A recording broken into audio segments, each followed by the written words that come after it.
BLO की सूची मंगा लो।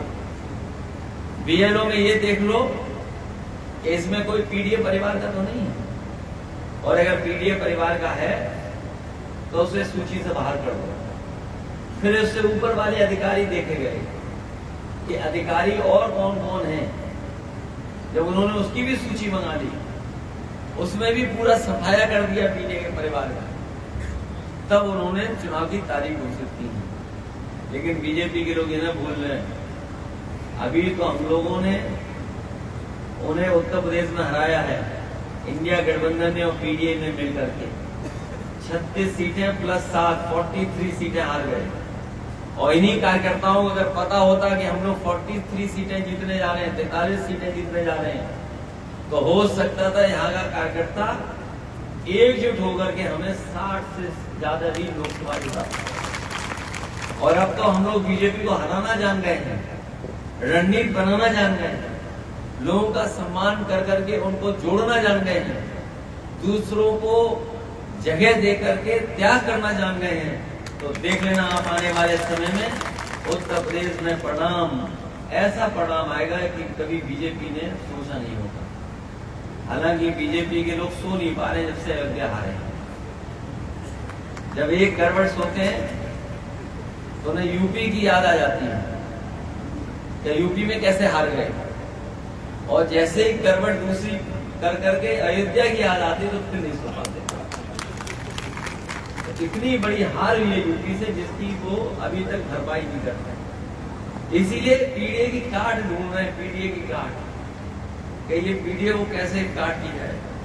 हम अपने साथियों को कहना चाहते हैं, पीडीए की लड़ाई वही पुरानी लड़ाई है, वो ये नई लड़ाई नहीं है जो कभी डॉक्टर राममनोहर लोहिया या उनसे पहले बाबा साहब भीमराव अम्बेडकर, ज्योतिबा फूले या तमाम सामाजिक सुधार को आगे बढ़ाने वाले जितने भी हमारे नेता हैं, या नेताजी या डॉक्टर राममनोहर लोहिया, जिन्होंने जो रास्ता दिखाया वही पीडीए का रास्ता है, वही पीडीए की रास्ता। जब हम लोग पीडीए की बात करते हैं तो बीजेपी के लोग घबराने लगे हैं और कार्ड ढूंढ करने के लिए कह रहे हैं कि हम भी पिछड़ा और दलित बनाएंगे। लेकिन हम अपने पीडीए परिवार के लोगों को कहना चाहते हैं, ये केवल चुनाव के लिए उन्होंने नाम बढ़ाए हैं, लेकिन सच्चाई में वो उनको कुछ नहीं देना चाहते। पिछले 10 साल दिल्ली के और अभी तक उत्तर प्रदेश के सरकार ने जितना भेदभाव किया उसकी कोई कल्पना नहीं कर सकता। राजनीतिक तौर से भी भेदभाव किया है, समाज में भी हम लोगों के साथ भेदभाव किया है, अधिकारी गण होंगे वो जानते हुए भेदभाव किया है, और इतना अन्याय भी कभी नहीं हुआ होगा जितना अन्याय सरकार में हुआ है। जो लोग सरकारी कर्मचारी होंगे या सरकार के आसपास काम करते होंगे वो जानते होंगे इतना भेदभाव कभी नहीं हुआ, इतना अपमानित भी कभी नहीं होना पड़ा। और हम लोगों ने ऐसे भी समय देखा है, ऐसा मौके देखे जहां पर इन्होंने हर सीमा को लांघे तोड़ दिया।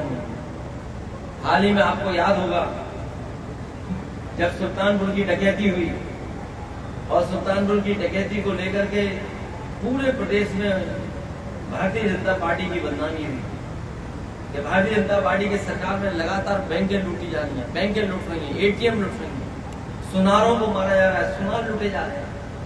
हम आपसे कहेंगे कि बड़ी जिम्मेदारी के साथ वो आंकड़े भी अगर आप निकालोगे तो अभी तक जितनी बैंक डकैतियां हुई हैं सबसे ज्यादा भारतीय जनता पार्टी की सरकार में। इसके साथ साथ हमारे सुनार या सोने का काम करने वाले कारोबारियों का सबसे ज्यादा हत्या अगर कभी हुई है तो भारतीय जनता पार्टी की सरकार में। जब वो जवाब नहीं दे पाए तो आपको याद होगा मंगेश यादव की इन्होंने हत्या करने का काम, और उस पर भी जब सवाल हम लोगों ने खड़े किए तो सोचिए सरकार ने क्या किया, बैलेंस करने के लिए छतरी को मार दिया। बताइए कहीं हत्या करके बैलेंस किया जा सकता है क्या किसी को? पहले तो आपने एक हत्या की और फिर उसको बैलेंस करने के लिए दूसरी हत्या कर दी। इस सरकार ने मुठभेड़ के बहाने एक हत्या नहीं की है, 2-2 हत्याएं की हैं। और न केवल उत्तर प्रदेश बल्कि देश की जनता जानती है कि भारतीय जनता पार्टी न संविधान मानती, न कानून मानती और न ही लोकतंत्र पर भरोसा करने वाली पार्टी है। इसलिए जब कभी भी जनता को आने वाले समय में मौका मिलेगा, भारतीय जनता पार्टी को ये सबक सिखाने का काम